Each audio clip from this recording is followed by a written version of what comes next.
Assalamualaikum warahmatullahi wabarakatuh. Alhamdulillah, salatu wassalamu ala Rasulillah. Rasulullah SAW bersabda, la yahillu li muslimin an yurawi'a musliman. Tidak halal bagi seorang muslim untuk menakut-nakuti muslim yang lain. Tidak boleh seorang memberi kekhawatiran, kegelisahan, memasukkan kegelisahan ke dalam hati seseorang, ya.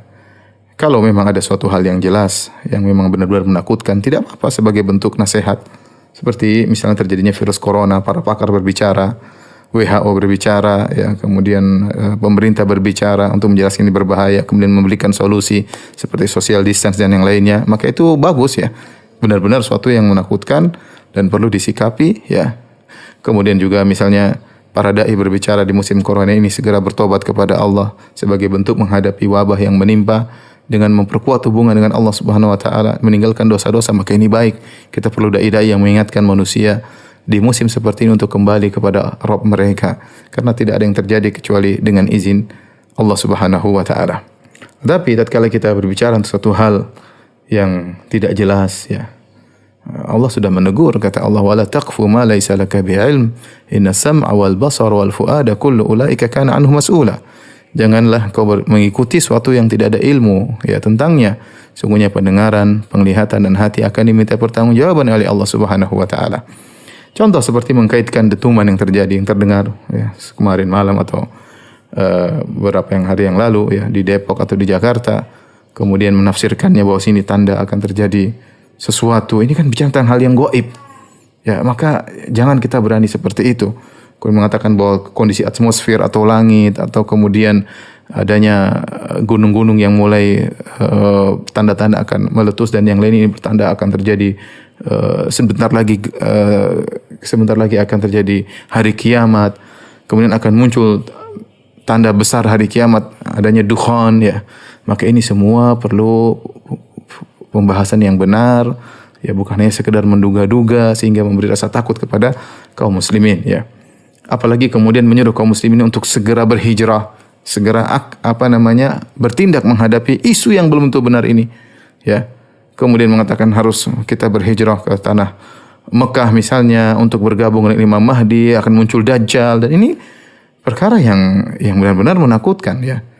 Ya, maka seorang tidak boleh berbicara kecuali dengan ilmu, ya. Ingat, hukumnya haram kita memberi rasa takut kepada kaum muslimin, dan hukumnya haram untuk ikut menyebarkan hal-hal seperti ini. Karena kita akan diminta pertanggungjawaban oleh Allah Subhanahu wa taala. Saya ingatkan betapa banyak dai-dai yang sudah meramal kejadian-kejadian, mereka semua salah ramalannya. Ya, ada yang mengatakan akan terjadi demikian tahun-tahun yang lalu. Ya, kalau kita membuka file-filenya banyak mereka ngawur. Ya, mereka ngawur, dan apakah mereka tidak takut kepada Allah Subhanahu wa taala? Ya.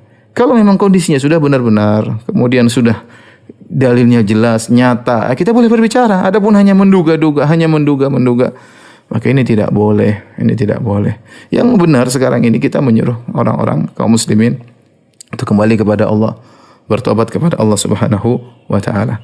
Adapun dukhan, ya, kalaupun datang, ya, maka dia akan membedakan antara kaum mukmin dengan orang kafir atau orang munafik. Dalam hadis, ya, bahwasanya dukhan ya'khudhul mu'min kazakmah. Dukhan akan datang menimpa seorang muslim seperti zakmah, kahayati zukam, seperti bersin aja. Adapun amal kafir, adapun orang kafir, maka dukhan akan masuk dalam orang kafir, fayantafikh, maka dia akan masuk dukhan tersebut, asap tersebut dalam diri orang kafir sehingga dia membesar, ya. Badannya menjadi besar, kemudian tubuhnya menjadi besar karena dipenuhi dengan asap. Kemudian fayakhruju min kharaihi wa udhunaihi wa duburihi, kemudian keluar dari dua hidungnya, dari telinganya, dari duburnya, saking banyaknya asap dalam dirinya. Artinya menderita orang kafir tersebut. Adapun orang beriman, dukhan datang 40 hari, maka tetap saja Allah memberikan musibah menimpa mereka seperti orang yang terkena bersin. Maka mau saya tidak boleh kita menyampaikan satu berita yang berlebih-lebihan sehingga menimbulkan rasa takut yang berlebih-lebihan pada kaum muslimin. Karena untuk menghadapi virus corona kita butuh ketenangan, ya. Kalau seorang menjadi panik, ini bisa jadi bahaya, ya. Kemudian orang kalau sudah panik, ya, bisa sebagaimana pernyataan para dokter bahwasanya akhirnya tubuhnya kurang bisa menimbulkan antibodi yang baik ya karena pikirannya stres dan yang lainnya, maka jangan kita membuat kaum muslimin semakin stres. Ya, kita suruh saja mereka bertobat kepada Allah Subhanahu wa taala, kembali kepada Allah. Yang penting sebagaimana perkataan sebagian dai, yang penting kita husnul khatimah. Mau ada dukhan, mau ada yang lainnya, mau dajjal muncul, mau yang lainnya. Ya, kita dalam husnul khatimah, dalam kondisi bertakwa kepada Allah Subhanahu wa taala. Wallahu alam bisawab.